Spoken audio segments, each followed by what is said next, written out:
Celtics Reddit podcast. Marcus Smart is so good. Tatum. Brown. Got it. Shot three. Hello and welcome to the Celtics Reddit podcast presented by CelticsLife.com. My name is Ben Vallis. Thank you for joining us. Hope you're doing well. We've got a few things to get to today. Kemba Walker is back on the court. Plus, James Harden is now in the Eastern Conference and unfortunately the Atlantic Division. Plus, we'll get to some Reddit recap stuff as well towards the end. Joining me as always, Larbird33.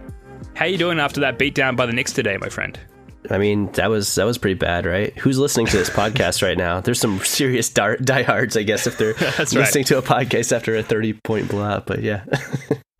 Yeah, it was pretty rough. I got up at 5 a.m. for that one. Did not feel like I was rewarded for my fandom at that point. And the day has just been pretty dreary since then. It's not really a great way to start your day. At least I understand for you Americans, it was kind of on in the middle of the day. And hopefully you could find yourself something to do to distract yourself from that beatdown. But I was impressed by that, by the way. I was impressed that you actually woke up at 5 a.m. to watch the game. I'm like, you could just watch it on delay. We're not recording this podcast till hours later. And at 5 a.m., you actually woke up before I did. I actually woke up around 10:20 and missed the first part of the game because apparently it's on NBA TV and they black it out on League Pass, which sucks. But yeah, well, like I said to you off air, like because it was on before my kid woke up, it's like kind of a rare opportunity to sit down and watch the game uninterrupted. My wife's asleep, my baby's asleep. It's all good. So bring on the 5 a.m. games. I'm up for it. But we'd love the Celtics to put up a better performance. And I mean, we're not going to talk about the game really in great detail. I don't think anyone wants to listen to an hour or so of just an ass beating by, one of the league's worst franchises, let's be honest. But we should talk about Kemba Walker, who did return to the court today, played 19 minutes and 37 seconds, shot 3 for 13 with 5 turnovers. But he did have 3 steals, and he looked pretty sprightly. And Larbird, I know that you have been on the optimistic side in terms of what we can expect from Kemba when he does return. So how are you feeling after this 19 minutes and 37 seconds? Yeah, I mean, I feel fine. He, he didn't say he had any pain. He keeps saying he's not feeling any pain. That's the big thing. And, you have to assume he's got some rust he's got to work off of. In general, this whole game was just like, whatever. I mean, these kind of games happen. I think we're adjusting to both Tatum being out. I think we snuck by on the Orlando game to a certain extent.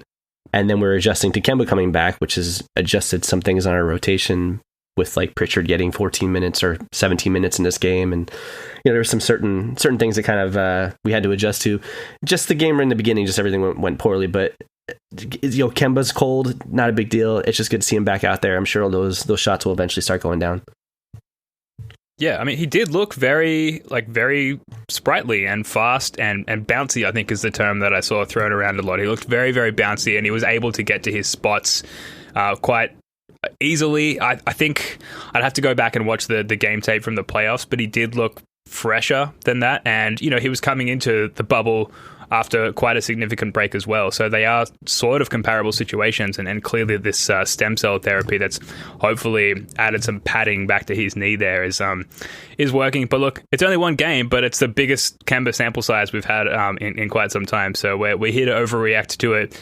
I saw someone post on Celtics Reddit. I should have copied this post, but I didn't, which is poor form for the Celtics Reddit podcast. But it was a comment on whether or not Kemba's return would inhibit Jaylen Brown's sort of uprising, so to speak. Do you think there's anything to that at all? No, I hadn't seen that comment, but no, I wouldn't say so. I think that Tatum and Brown are both really going to be locked into those number 1 and number 2 options on our team. And I think Kemba's going to slot in as our third option. Like tonight was interesting because we're missing Tatum. And so what ends up happening is you have, Kemba and Smart went a combined 7 for 28 or something. So they were kind of filling up the slack for Tatum not being in there. But in normal games, I'm going to expect that Tatum's going to be averaging 20 plus shots. Brown's going to be averaging 20 plus shots. And I would think that Kemba's actually going to take maybe, 15 or something in that range. I don't think it's really going to slow Brown too much. I mean, they are, Kemba is traditionally kind of seen as like a ball dominant player who needs the ball to succeed. And I want to see the ball in Tatum and Brown's hands and Kemba kind of playing off of him a bit. So it was hard to get, a real look at that at this point because Kemba's rusty and we're missing Tatum, of course. But I think in the long run, I don't think there's really anything that's going to slow the progression of Tatum and Brown at this point. Those are our two guys. It's really on Kemba to adjust. And based on his comments, at least from what I'm hearing in him talking in interviews, he seems to recognize those guys are superstars on this team, and he has to adjust to it. Yeah, I agree with what you're saying 100%. And it's interesting because I think we've touched on this before, but now more than ever since Kemba's arrival, the roles on the team are now more defined in terms of Tatum and Brown being a clear cut above Walker. And obviously there's no Hayward to deal with. It's going to be really interesting to see how he does adjust to that. And like you said, he's clearly open to it, but we just haven't seen those three guys on the court together yet. A user on the post-game thread, I stand when I pee, wrote, I saw a weird amount of takes in the game thread that said he looked slow, Kemba looked slow, and I just thought that was the furthest thing from the truth. He looked like normal Kemba with early season rust competing against guys without that rust. He also probably would have had a better stat line if a couple of passes he made to guys' hands didn't get dropped and result in turnovers. And that was one thing I think really stood out there is his penetration was awesome, and I think even Pritchard hasn't shown us that level of elite penetration, ability to get in the paint so far this season. But yeah, those passes were just not sticking. So yeah, I think I stand when I pee is probably right there. The stats would have been a little bit more forgiving had guys like Grant Williams and Tristan Thompson actually caught the fucking ball, disappointingly. Yeah, I'm going to also assume that I stand when I pee as a female, just to make it funnier, because it makes a lot more sense that way. Nothing wrong with sitting down, whatever you're comfortable with. It's all good. On the Knicks loss, though, user Hail Kyrie wrote, a lot of people here overreact to shit. It's a regular season NBA game, and we have rarely lost lately. Games like this happen. Calm down. Stop being a reactionary idiot. Bird, I've gotten to know you better. Like we're in contact with each other pretty much every day about the Celtics and the podcast. And I'm starting to get to know you better as a person.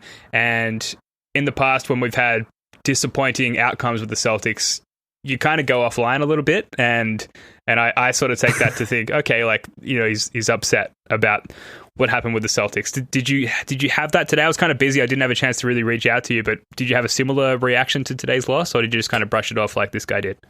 Not really. I mean, honestly, it just seems like, well, there's a part of this we haven't really talked about yet, and maybe we can get into it, which is like the whole conversation about plus minus differential and like what that shows about these guys. Because that was one of my takes, was just like, so, I mean, if you look at people have been writing about this now for 2 years, our team is significantly better. I mean, the short version is our team is significantly better when Tatum's on the court. So, if you look at last season, I think when he's on the court per 100 possessions, we were plus 10.3 points. And when he was off, we were like negative 1 points. And it carried off into the playoffs as well, and it's carried into the early part of the season.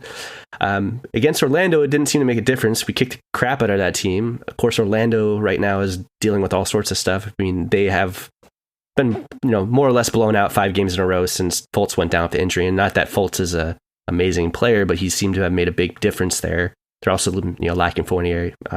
So, I mean, we beat the crap out of Orlando. Everyone looked great. The next game, Tatum's not out there, and this is kind of what you would expect to a certain extent of Tatum missing a whole game, which is very, really rare, which is that the team didn't play well. I mean, just like we have 2 years of data now that suggests that when he doesn't play, we're going to get outscored. Of course, we got outscored by a pretty significant amount today.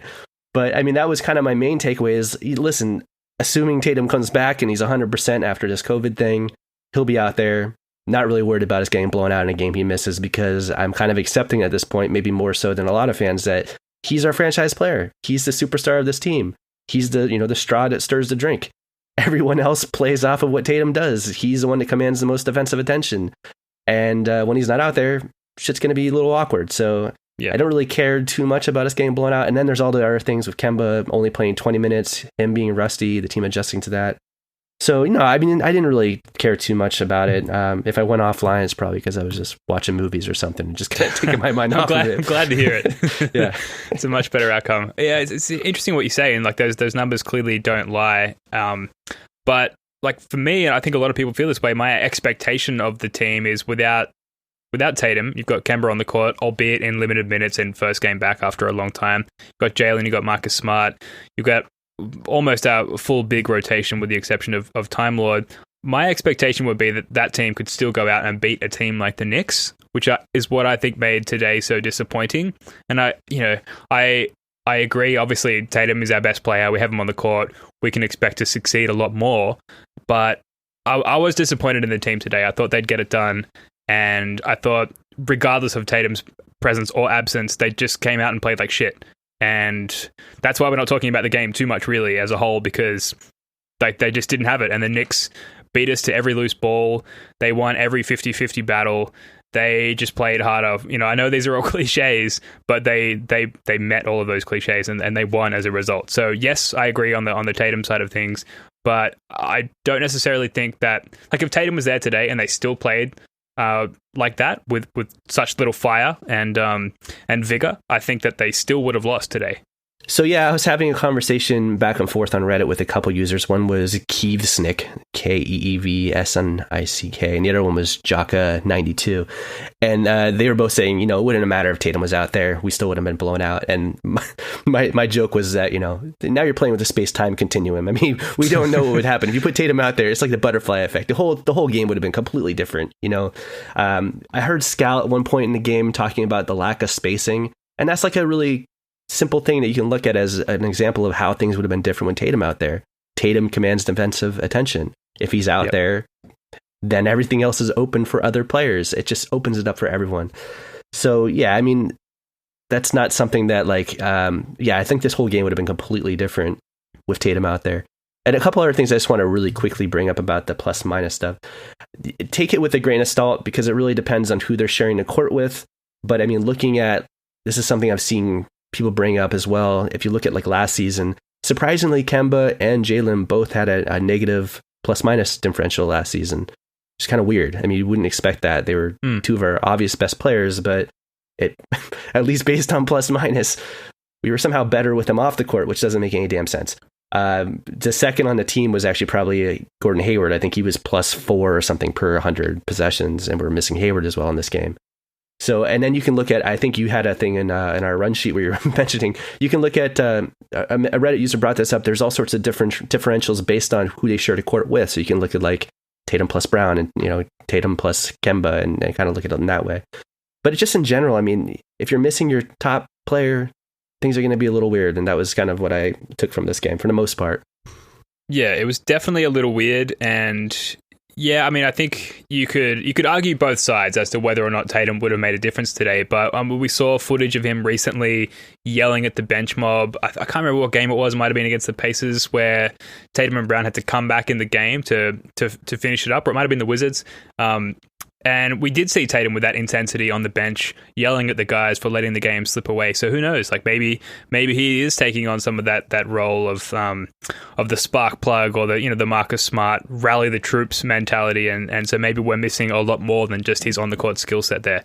Who knows? I mean, that'd actually be a really good thing in terms of him being a well-rounded player. There's a user, just moving on slightly, Joe Istel, who mentioned on Grant Williams. Every time I criticize Grant Williams, someone cries out that he does stuff that doesn't show up on the box score after I offer specifics. What are those intangibles? Making fucking homemade candles? Putting logos on robes? His shortcomings show up every game. I've never seen a starter in the NBA with such abysmal stat lines and game impact. He is limited to heavy hitter lineups that cover up his massive weaknesses. So going in strong there on Grant Williams, user Joe Istel. Any response to that, Larbert? I know I'm kind of putting you on the spot here, but how do you feel about that take? Yeah, I mean, maybe it's best to put this back to you because I'm not necessarily the highest on Grant Williams compared to others. But I mean, there was an article this week that someone shared, or maybe it was a blog post that said that he's very much of the Draymond Green breed of players, and newer, undersized power forwards. That's a little more common. I kind of look at it as this is like a very, very, very small version of the criticisms that Al Horford used to get on the Celtics, where it's like, he's not impacting the stat line, he doesn't help. And it's like, yes, he does. He helps quite a bit. He does a lot of different things on the court that make an impact. And this gets into a level of depth, I gotta be honest, that I don't necessarily have as a basketball fan, because I know there's some people who watch this game and will comment on like, geez, man, Grant's exactly where he needs to be. And Grant really, he's seeing the game in a different way. I don't necessarily see it like that. And I think a lot of fans are similar to myself. So they just kind of see the surface level stats and kind of gloss over a lot of the things that maybe Grant Williams doing that's a positive that earns him minutes. What's your take on it, Ben?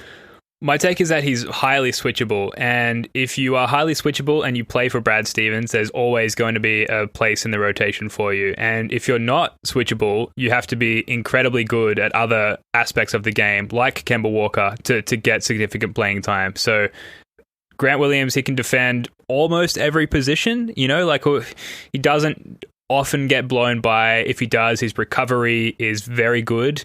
And he does, I understand what this user is saying, because he had a couple of botched possessions today where he didn't quite catch the ball, or he turned it over or whatever, but that just was consistent with what everybody else on the Celtics was doing anyway. So I understand the need to pin it on somebody, and Grant hasn't been stuffing the stat sheet, so it's probably easy to glance at the box score and pin it on him.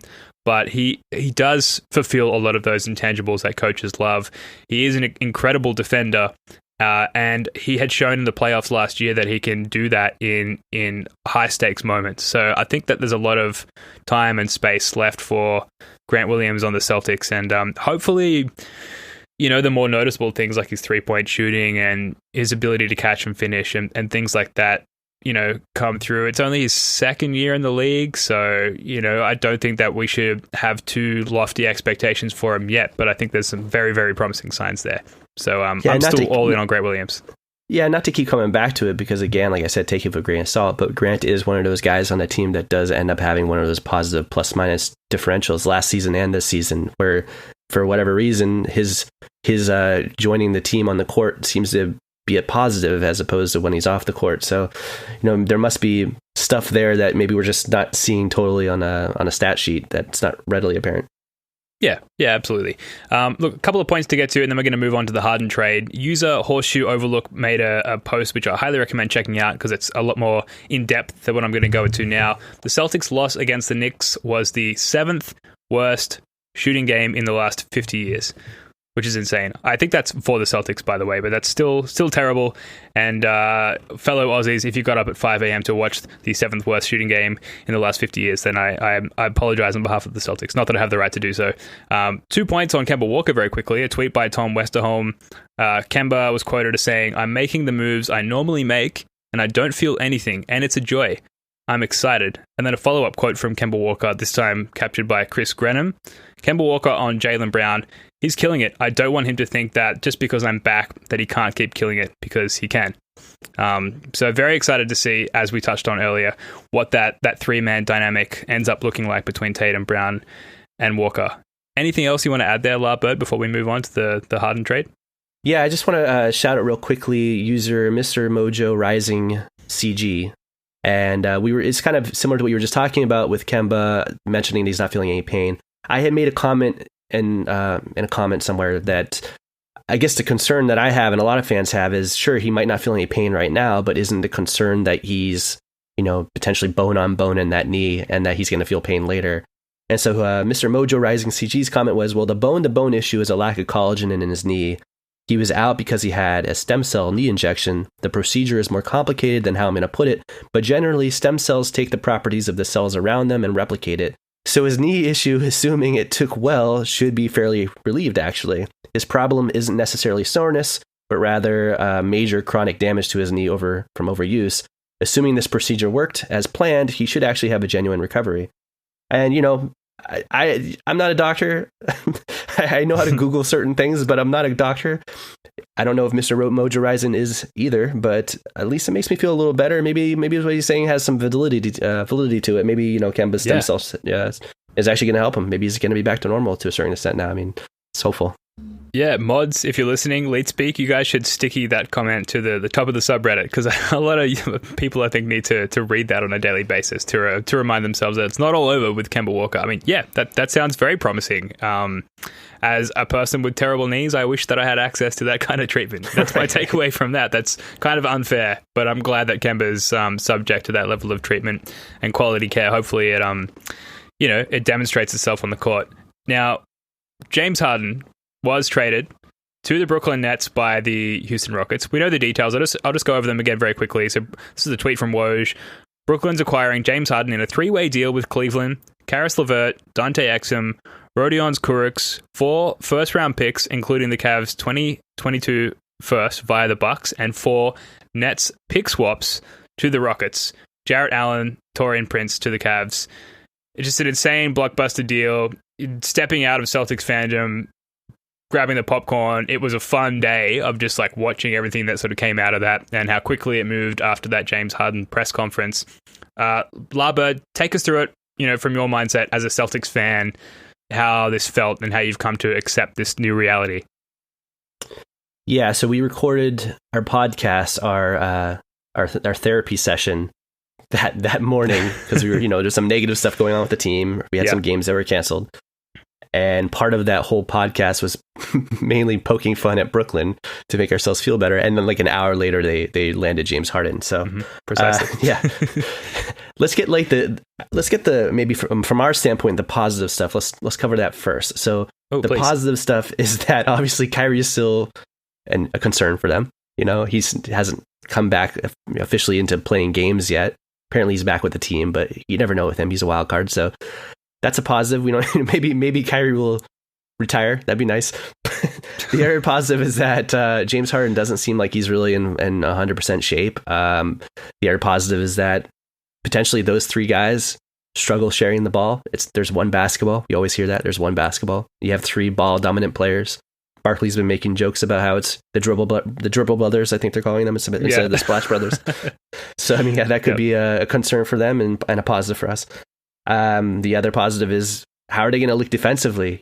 I just said Orlando has been terrible since they lost Fultz, and Brooklyn just let them put up 112 points on them. They still beat them because they put up 123 points playing pickup basketball, but without Kyrie. But yeah, defense might be a concern for them.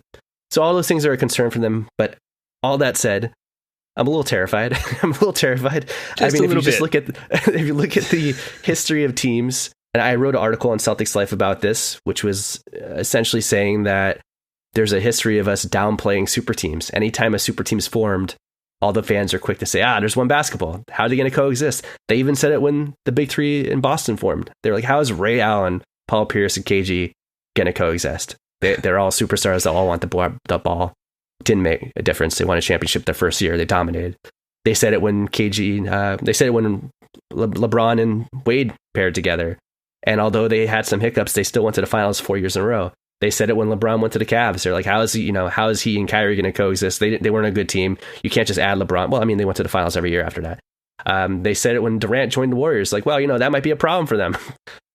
Rare. That was rare. Most people realized that they would actually be great. But there were some people who were like, how are you going to add Durant to that? That's going to mess it up. And they won a couple championships. So, listen, you're adding 2 MVP players who are in their prime. The oldest of those guys is Durant. He's only 32. Harden's 31. Kyrie's only 28. They're technically the same age or slightly younger than the Boston Big 3 when they formed in 2007. And that team more or less had a 5-year window ending in the 2012 Eastern Conference Finals. That they had a window. So I look at that. That's a lot of talent. I can't just ignore the fact that they have some fucking great talent. That's incredible talent. Whether they have some defense issues out of gate, hopefully, I'd love to beat them. I hate this, to be honest. I hate it. I'm not happy about it. I'm not happy about it because it their window is it totally aligns with the contracts of Jason Tatum and Jaylen Brown. So the idea that they might be preventing us from even getting to the Eastern Conference Finals for the next 4 years, it sucks. I don't like it. I think they're a very, very unlikable trio, maybe the most unlikable superstar trio we've ever had. So I'll be rooting very, very much against them and hopeful that we can, embarrass them and beat them in the playoffs. But I'm not happy about it. Yeah, I'm hopeful and yet unhappy as well. That's how I would summarize my outlook and reaction to this whole situation. Just to lean back into the optimistic side of things very quickly, user highlighted Ted wrote that no team has ever won a championship without finishing in the top 15 in defensive rating. Nets still have to prove they can defend. They certainly prove that they can score. the other night. But Kyrie Irving, if he does come back, he's not exactly adding anything to the defensive side of the court. But the thing that annoys me the most is after the original Brooklyn trade, a couple of years go by and Garnett retires and Pierce leaves for the Wizards, and suddenly it's all doom and gloom for Nets fans. Like, we've given away our future. It's going to be a very, very long time until we're competing or contending again. And meanwhile, the Celtics have these picks. They're going to have their, the pick of the bunch over the next few years. Celtics eventually get Tatum and Brown. They trade the other Brooklyn pick as part of the deal that brings in Kyrie Irving. And our future's looking really good. And yet, we're on the same timeline. So NBA teams, the Nets and the Celtics, experience time in the same way. You can make an argument that we've got Time Lord, slightly different for us. Anyway, jokes aside, it's now 2021. The same amount of time has passed with both teams. We have Tatum and Brown, so yes, those picks were fruitful for us, and yet they've got like 2.5 MVPs. So yep. All the while they mortgage their future, but they end up with arguably a much better roster and much more promising title prospects. In the end, that's the part that annoys me the most. They made this like fucking awful decision, and yet they've come out on top in the end. That really shits me. I can't sleep at night. I get it. I get it, because it's almost like we can't. We could, for a long time, we could call that Brooklyn trade, and we probably can still call that Brooklyn trade one of the greatest trades of all time. The fact that Ainge pulled that off. Let's also mention that at that point, I was shocked that we even got late first round picks for KG and Pierce at that point. I thought we were 2 years a little late for even trying to make that trade, because they I really believe they were washed up at that point. So to get even late first was a huge win, and it ends up being Jason Tatum, Jaylen Brown, Kyrie Irving was part of that at one point, because we got Isaiah that turned into Kyrie through that whole trade. So it's almost like we can't even bring it up anymore. It's like, how are you going to bring up that's one of the greatest trades of all time if they ended up getting Kyrie anyways, and then they ended up luring these other guys because they had Kyrie there. So yeah, I get it from that. I also just think like, there's some fans who are really down on the league for a variety of reasons, and one of the reasons they're down on the league is the player empowerment era, which I'm not necessarily against, but I get it from a fan standpoint, because these players are able to now completely dictate where they go. Yeah, and we just saw it with Los Angeles, and I was pretty vocal about this when it happened. I almost like, listen, the Lakers, they've got a bunch of championships, some of them as Minneapolis, but I almost don't see their championships on the same level as most teams, because LA is such a huge draw. If you look at like the championships they've won, they've all come from landing other teams' superstars who just wanted to live in LA. It happened with Kareem, happened with Shaq, happened with LeBron James. That's a whole lot of fucking championships. Wilt Chamberlain as well. That's a lot of championships that all came from other superstars, MVP level players who just wanted to live in LA. And it's a similar thing with New York, Brooklyn, same kind of thing. It's not the Knicks, but it's still, New York is a draw there. It's a huge city. People want to live there. Kyrie obviously wanted to go there. Durant's base is there in New York. They wanted to be there. So it kind of sucks. Listen, we can't really complain. Boston is not a small market team, but it still kind of sucks to see these guys kind of getting their way and forming these teams. And they're, like I said, I think they're three of the most unlikable superstars in the league at this point. So them, winning championships, the idea of it really makes me sad. Yeah, it makes me very unhappy and bitter and angry, and I feel like it's stressing me out and aging me prematurely. Yeah. It just I'm constantly upset about it. But like you said, they are the most unlikable trio potentially ever, and that does, while it's intimidating to have them all grouped up and in our conference and division, it does open up the possibility for us to beat them and for that very satisfying outcome to come to fruition. So if there's anything right in the world, the basketball gods will smite them. And right. And like, listen, everyone's going to be rooting against this team in the playoffs. And so the idea of us beating them, that would be really nice. That'd be nice. But I'm really terrified of how good they can be over the next few years. Yeah, I'm absolutely terrified as well. But, that is a possibility and something that we can hope for, if nothing else, given that everything else is pretty gloomy and shitty at the moment, let's be honest. All right, so quickly for the Reddit recap, this is a post by LightningFast31 who writes, "Can we stop posting about Kyrie? He's not part of the Celtics. We've just talked about Kyrie Irving on this podcast, on the Celtics Reddit podcast, for a decent amount of time. So essentially, should we or should we not continue posting about Kyrie Irving? User Hawk Egg writes, "Let us have our Schadenfreude." I lean on that side. Like, it's especially when it's bad things about Kyrie Irving. I like seeing that. It makes me feel good. I'm just going to be honest. Larbird, where do you stand on this?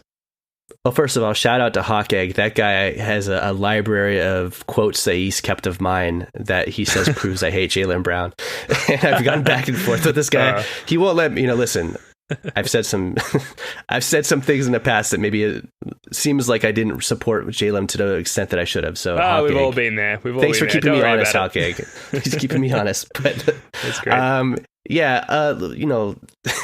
So I've been writing some articles for Celtics Life, and some of our listeners are probably coming from Celtics Life. I just have to, pull the curtain back a little bit and say that I posted one thing about Kyrie there, and it got about 6 times as many views as every other article I've written. Of course. Obviously, Celtics fans are interested in Kyrie Irving still. And I would say that until we get an opportunity to go to the Boston Garden and pack that house post-COVID and boo the shit out of that guy, hopefully in the playoffs when we beat them, then I think we can keep talking about Kyrie, because fuck him. I hate him. He's like, honestly, I've been a Kyrie apologist in the past, but at this point, I just can't stand this guy. Like, I can't stand his whole persona, and I think we deserve to be able to go to the Garden and boo the crap out of him. So as long as there's negative things about him popping up, I think we should be allowed to talk about it.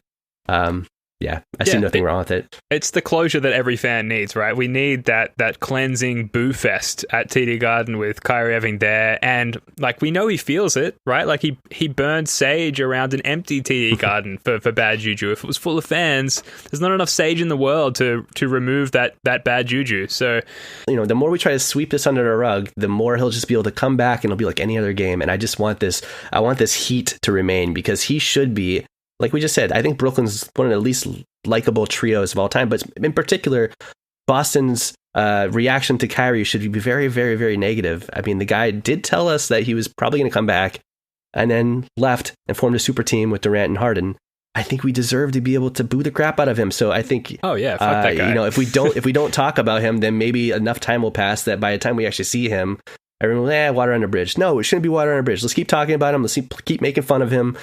And then finally, we'll get the boom eventually, hopefully.